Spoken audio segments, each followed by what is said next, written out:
같이 사도신경으로 신앙의 고백을 드리겠습니다. 전능하사 천지를 만드신 하나님 아버지를 내가 믿사오며 그 외아들 우리 주 예수 그리스도를 믿사오니 이는 성령으로 잉태하사 동정녀 마리아에게 나시고 본디오 빌라도에게 고난을 받으사 십자가에 못 박혀 죽으시고 장사한 지 사흘 만에 죽은 자 가운데서 다시 살아나시며 하늘에 오르사 전능하신 하나님 우편에 앉아 계시다가 저리로서 산자와 죽은 자를 심판하러 오시리라. 성령을 믿사오며 거룩한 공회와 성도가 서로 교통하는 것과 죄를 사하여 주시는 것과 몸이 다시 사는 것과 영원히 사는 것을 믿사옵나이다. 아멘. 458장 너희의 마음의 슬픔이 가득할 때 찬양드리겠습니다.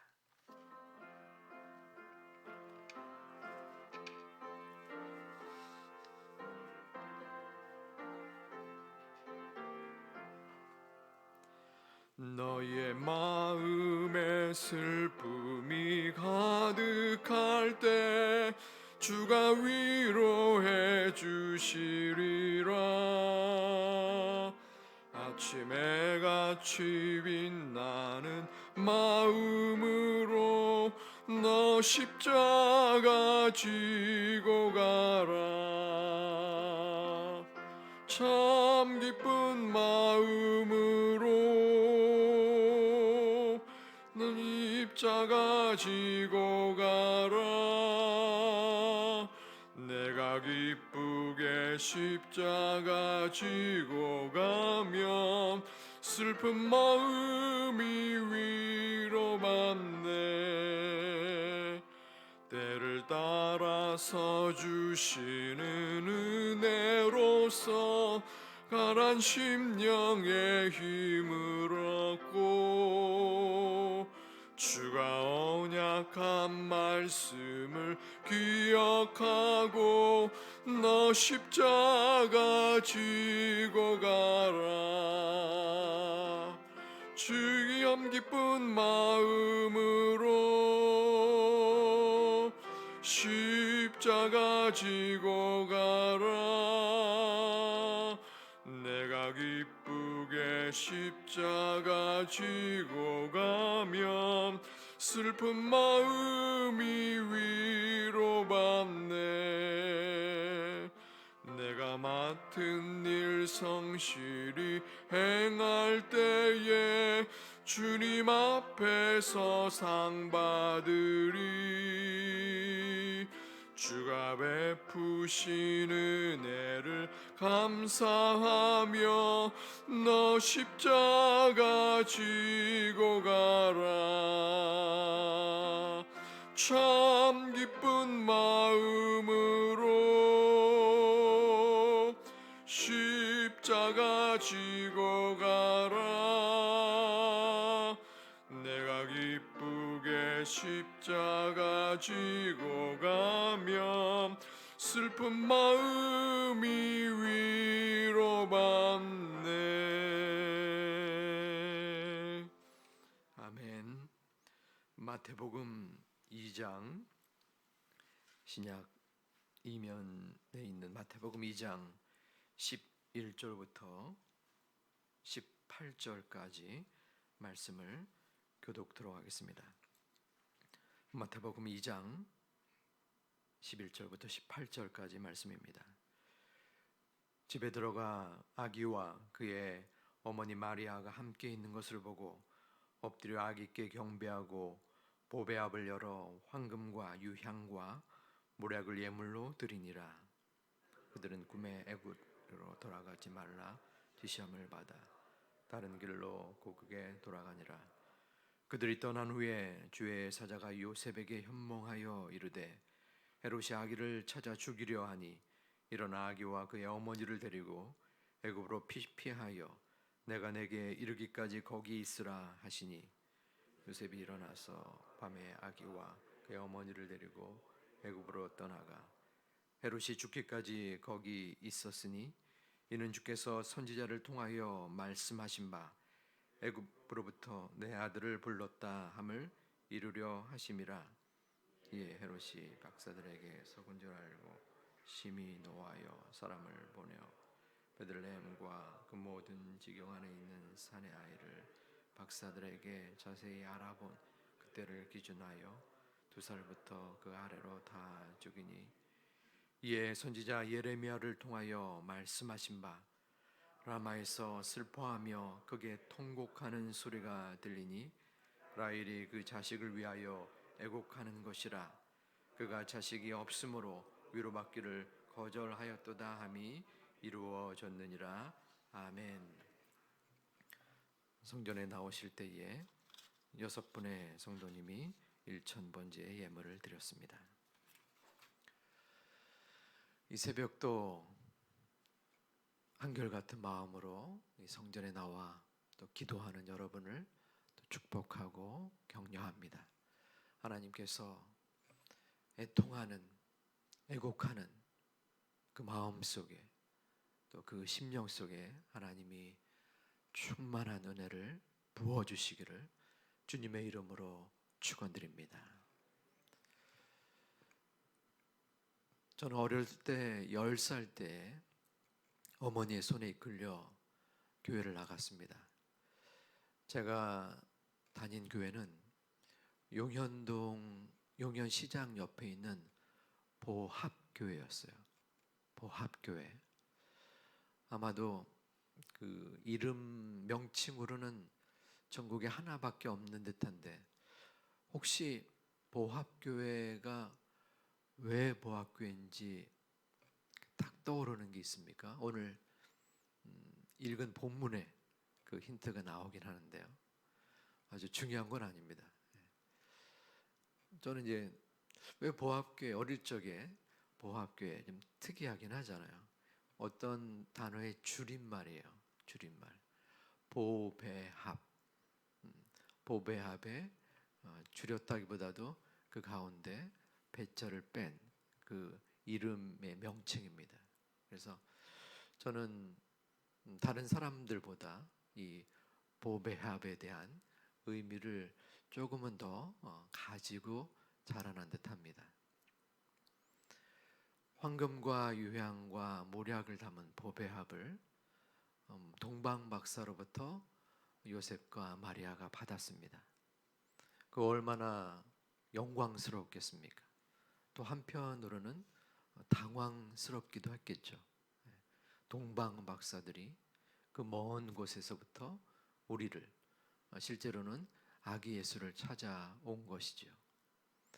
그리고 그 박사들이 떠나자 꿈에 주의 사자가 나타나 애굽 왕이, 헤롯 왕이 아기를 죽이려 하니 애굽으로 피신해라라고 현몽하여 말씀을 합니다.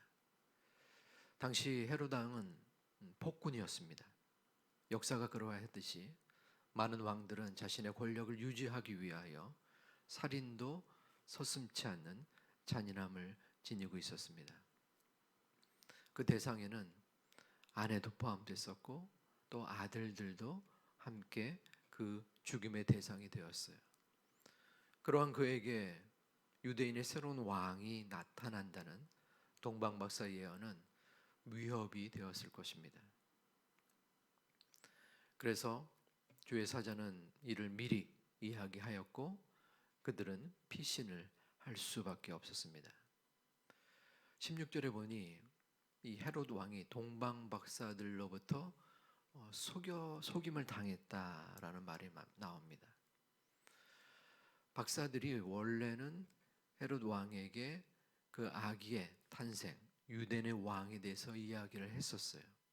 그래서 이 왕은 거짓으로 마태복음 1장 18절에 내가 그 유대인의 왕이 나오면은 경배할 테니까 그 정보를 가르쳐 달라, 이렇게 서로 간에 이야기가 되었습니다. 하지만 주의 천사가 이 동방 박사들에게도 나타나서 헤롯에게로 가지 말아라. 그 왕이 뒤늦게 알고 크게 분노를 한 거예요. 그래서 군사들을 시켜서 베들레헴에 있는 모든 아이 2살부터 그 아래까지 그 아이들을 죽여라 라고 대학살을 명령합니다. 갑작스럽게 아이를 잃은 그 부모들의 심정이 어떠했겠습니까? 그들은 통곡 속에서 울부짖을 수밖에 없었습니다. 우리 본문 17절과 18절 말씀을 함께 봉독해 보겠습니다. 이에 선지자 예레미야를 통하여 말씀하신 바 라마에서 슬퍼하며 크게 통곡하는 소리가 들리니 라헬이 그 자식을 위하여 애곡하는 것이라. 그가 자식이 없으므로 위로받기를 거절하였도다. 아멘. 이 말씀은 예레미야 31장 18절에 나오는 말씀이 신약에 기록되어 있는 것입니다. 통곡을 하는데 왜 라헬이 나올까요?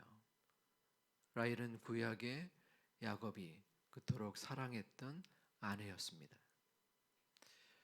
여기에 의미를 살펴보려면은 라헬의 가지고 있는 역사적 가치와 이 라마라는 지역적 가치를 우리가 알아야 됩니다.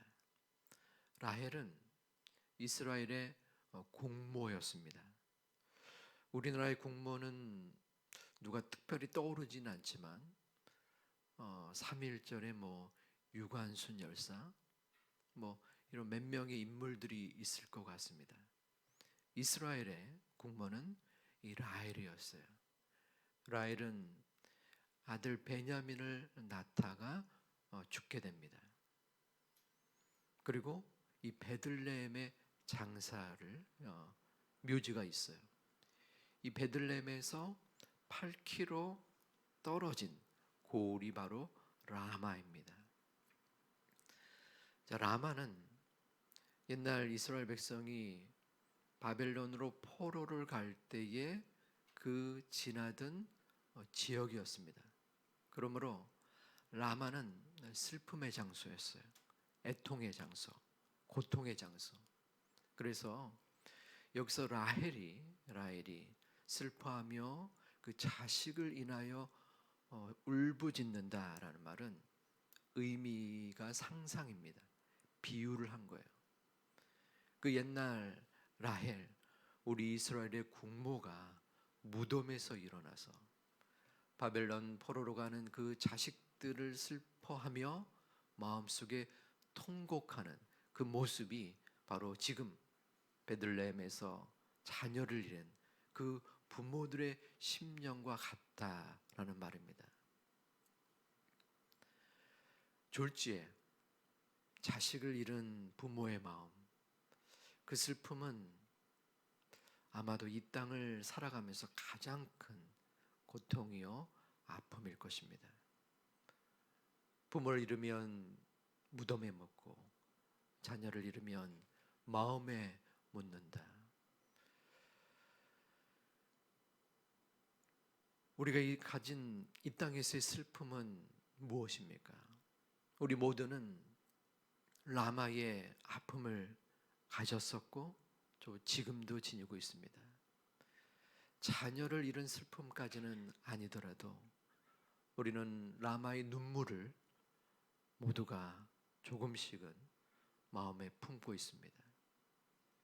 그것은 이 땅을 살아가는 모두의 고통이요 아픔입니다. 예수님의 탄생은 아이러니컬하기도 합니다. 왜냐하면 그 기쁨과 또 하나님이 예비하신 그 역사의 현장이기도 하지만 그 뒤에는, 그 배경에는 그 자녀들, 아이들의 죽음이 깃들여져 있는 것입니다. 아무런 죄도 없는, 전혀 예상치 않았던 그러한 죽음이 예수님의 탄생과 함께 깃들여 있습니다. 우리의 인생은 기쁨이요 또한 행복을 추구하지만 여전히 우리의 삶 속에서는 아픔이 있습니다. 눈물이 있습니다. 어려움이 있고 고통에 슬픔이 있습니다. 그 슬픔을 어떻게 이겨낼 수 있을까요? 라마의 눈물은 십자가의 눈물로 닦여질 수밖에 없습니다. 예수님은 이 땅에 아픔의 배경으로 왔지만 그 자신이 본인이 십자가의 아픔을 겪으면서 이 땅의 괴로움과 죽음과 어려움을 겪는 백성들을, 우리들을 위하여 오셨습니다. 마태복음 11장 28절에 수고하고 무거운 짐진 자들아 다 내게로 오라 말씀하고 계십니다. 여러분의 라마는 무엇입니까? 여러분의 라마는 어디입니까? 여러분의 라마의 기도 제목은 무엇입니까? 우리 모두는 지금도 슬픔의 기도 제목을 가지고 이곳에 왔고 또한 예배를 드리고 있습니다. 그 누구도, 그 어떠한 환경도 우리의 이 슬픔을 대신할 수도 없고 또 들어줄 수도 없습니다. 오직 예수 그리스도의 십자가만이, 그 모든 고통을 짊어지고 간 예수님의 그 십자가만이 우리의 라마의 기도의 제목과 함께하여 주시는 것입니다. 이 새벽에도 우리의 기도 제목이 기쁨이든 슬픔이든 고통이든 예수님은 우리의 마음과 기도 가운데 함께하여 주십니다. 그 어떠한 사람에게도 말할 수 없는 탄식과 어려움 속에서 기도하는 여러분의 마음 속에 주님이, 예수님이 십자가의 그 아픔을 짊어지고 고통 속에 돌아가신 그 예수님께서 우리들의 기도 가운데, 라마의 기도 가운데 함께하여 주시기를 주님의 이름으로 축원드립니다. 기도하겠습니다.